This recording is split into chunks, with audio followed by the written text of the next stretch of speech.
Selamat datang kembali di mata kuliah online atau materi manajemen organisasi. Kali ini kita ada di bab mengenai value and attitude.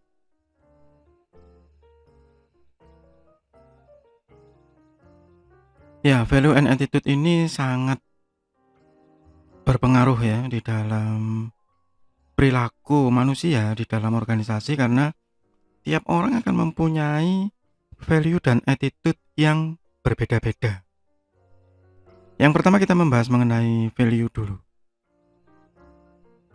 Value bisa didefinisikan sebagai basic conviction that a specific mode of conduct or end state of existence is personally or socially preferable to an opposite or converse mode of conduct or end state of existence. Jadi ini seperti sikap yang kita miliki ya, secara personal atau secara sosial di dalam lingkungan dalam menghadapi sesuatu yang mungkin bertentangan dengan diri kita gitu. Jadi nilai yang ada di dalam diri kita masing-masing. Jadi misalnya Anda memiliki nilai apa gitu, value Anda apa?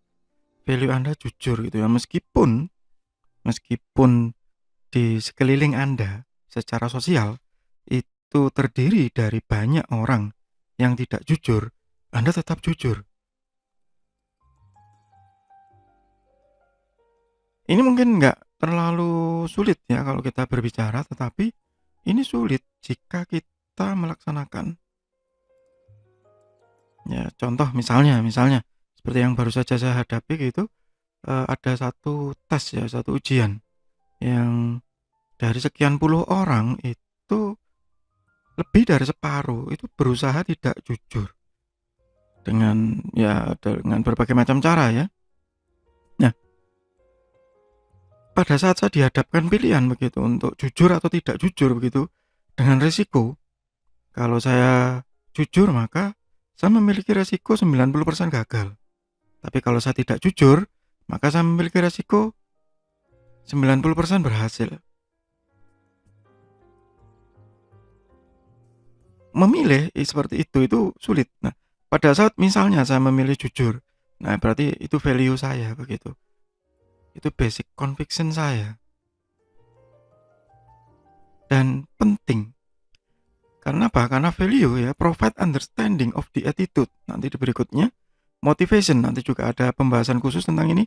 And behavior, ini juga sudah dibahas di sebelumnya, of individual and a culture. Jadi ini nanti yang akan menjadi pemahaman berikutnya untuk attitude, motivation, dan behavior. Untuk perilaku, motivasi, dan ya behavior dari setiap orang dan terhadap budayanya atau kultur yang akan dihadapi. Influence our perception of the world around us. Dan ini yang akan mempengaruhi persepsi kita terhadap apa yang ada di sekitar kita. Seperti tadi misalnya, Anda berusaha jujur di sekitar orang yang tidak jujur. Ya, maka kan Anda miliki value kejujuran. Meskipun Anda hidup di tengah-tengah orang yang tidak jujur. Begitu. Atau seperti kisah salah satu mantan mahasiswa saya yang dia di kos-kosan begitu. Hampir semua teman kosnya setiap malam itu suka minuman keras begitu. Pada saat dia bertahan untuk tidak ikut, nah itu saja. Itu dia sudah memiliki value. Ya, dan itu mempengaruhi persepsinya. Oh, ternyata orang-orang itu seperti ini ya di dunia. Nah, begitu. Represent interpretation of right and wrong. Jadi akhirnya kita bisa memposisikan diri dan menerjemahkan kondisi yang benar dan kondisi yang salah. Pada saat tadi yang Anda berusaha jujur di antara orang yang tidak jujur di suatu ujian, maka Anda bisa memposisikan diri sebagai benar dan orang lain salah. Tetapi jika Anda ikut tidak jujur, maka Anda akan terbalik. Anda memposisikan diri bahwa yang tidak jujur tadi benar, yang jujur tadi salah. Kenapa? Karena bisa tidak lulus. Nah, begitu. Imply that some behavior or outcomes are prefer over other. Ini tadi sudah.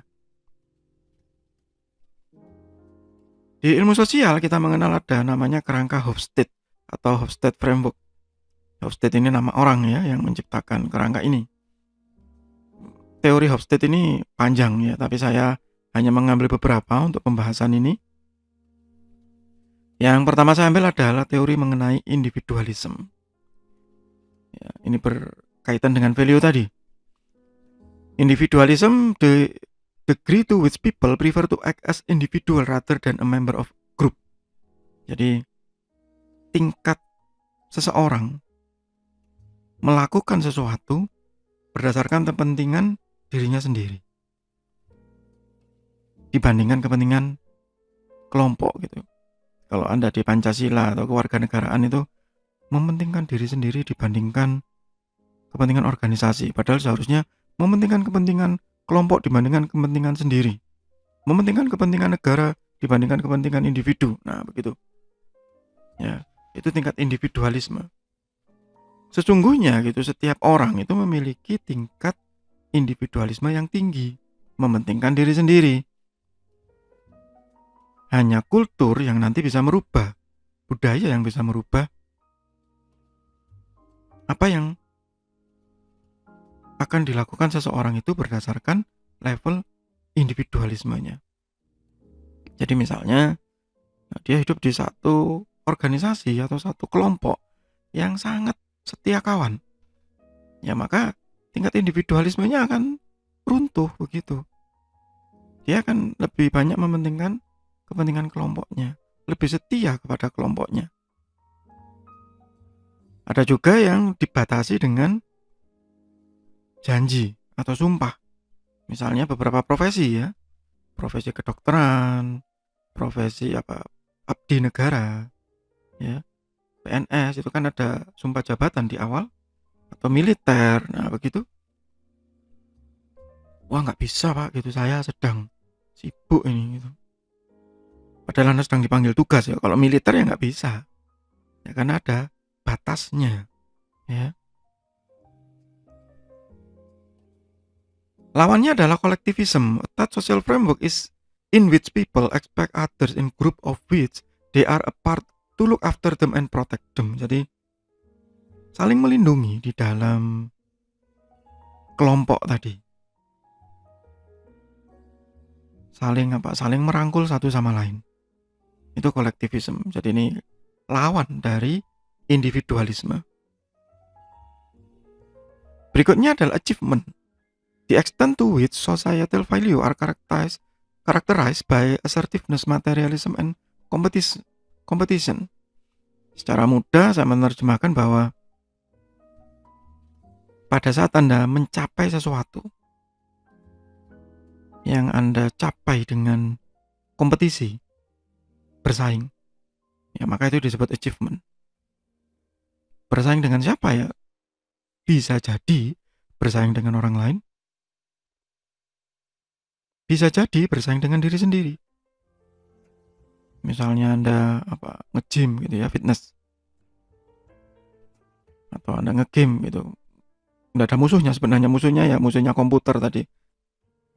Kemudian Anda, wah saya sudah dapat level sekian gitu, atau Anda fitness, nggak ada yang kompetisi kan sebenarnya, tapi kemudian Anda bisa meraih, wah ini lihat mass body saya atau masa tubuh saya sudah sekian, saya sudah menurunkan berat badan sekian. Anda kan tidak berkompetisi dengan siapapun sebenarnya, tapi dengan diri sendiri.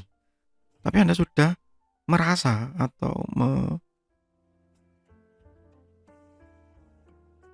mendapatkan achievement, mendapatkan sesuatu yang lebih di dalam lingkungan, begitu. Societal value. Atau nurturing.